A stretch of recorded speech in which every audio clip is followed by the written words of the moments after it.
Hi everyone. So I wanted to do this quick reflection video uh, for you guys.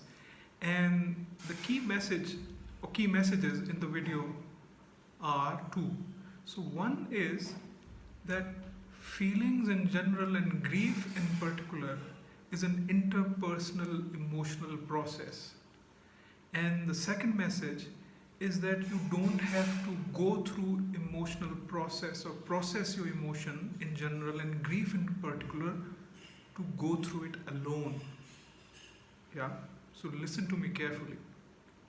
And I'm doing this video from a perspective of a warrior who is who wants to defend feelings, who want to defend feelings of emotions. I'm coming from that perspective. And I'm a defender from an archetypal perspective. If you want to understand what I'm trying to say to you. So let's come to the messages.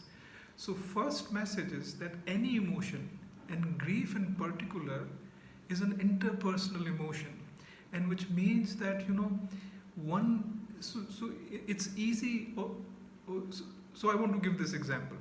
So a person wants to go through grief process, but what if the people around them or around that person or the family member or the caregivers are in situation of panic, which makes it difficult for the person to really go through the grief process.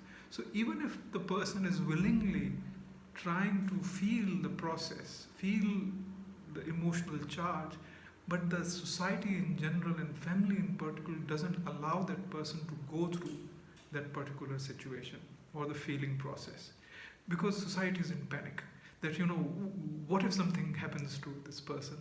So I get societal response that they want to protect people, but at the same time they are hampering the very process of grief. And so that's one thing. That's why grief is very interpersonal, because grief needs somebody to really see and hear what the person is going through. And it can be the situation of shock, panic, and the person may be in the denial phase, or the person may be angry, or whatever the way people talk about stages of grief. And they are not linear, as many of you understand it. So presence of someone, and that gesture by someone that yes, you can go through this process. It's a relief in itself, and one needs to recognize that if I'm going through grief, then if I have somebody who is allowing me to go through that process is like heaven. It's heaven may not be the right word, but you get what I'm trying to say. That it's an interpersonal thing, and any emotion is basically an interpersonal process. And if you are angry or whatever in relationships, every emotion is processed in context of relationships. So therefore any emotion, and grief in particular, it has to be processed with people, and especially those people who are encouraging the person to really go through that process, because they feel that it will give you the gift, the nuggets at the end once you fully feel it. So those who went through this process, they might be able to get what I'm trying to say. Because every emotion, when one feels it completely, it gives you some insight. It gives you the learning that the universe is saying that you need to learn from it. And now the second process, that many people in the self-help community, in psychology in general, and spiritual field as well, there's a tendency to go through emotional outburst or emotional flooding, whatever the right word might be, that you have to go it alone. You have to go through it alone. So if you are grieving, you have to hire a person and then go through whatever the emotion is, grief in particular. So it's not like this. And I want to sort of re-emphasize the presence of people around when you are going through or processing your emotions, and particularly grief, because the presence brings that acceptance, that relief in itself, that okay, I'm going through this process, people are accepting, and and I'll be taken care of, even if something goes wrong in that process. So nothing can go wrong while you feel, because we are natural beings who are wired to feel.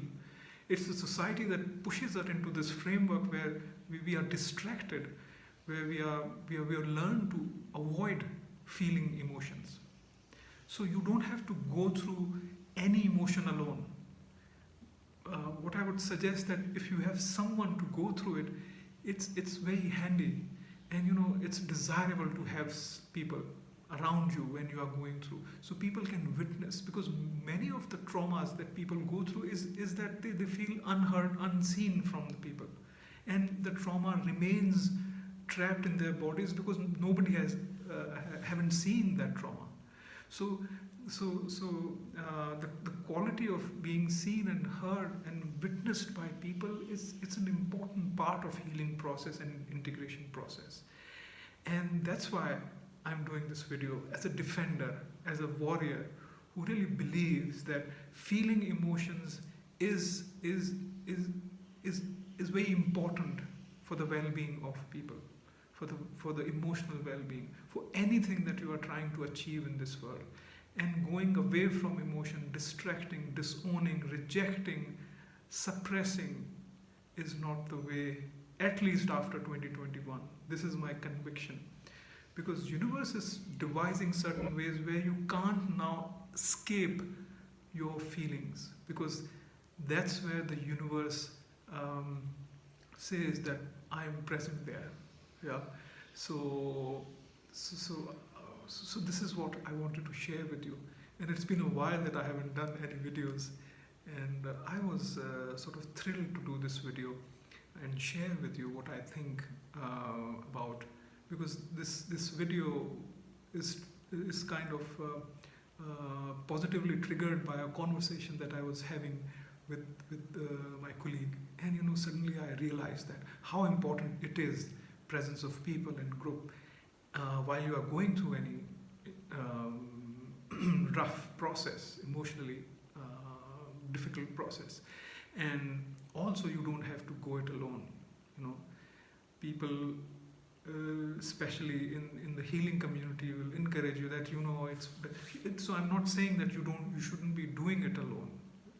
I've done many processes alone, but you don't have to do it if you have people around you, because individual learning healing process is very good, and but if you have people around you, it becomes fast. It becomes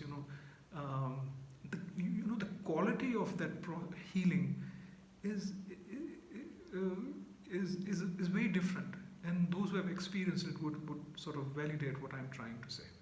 Thank you so much.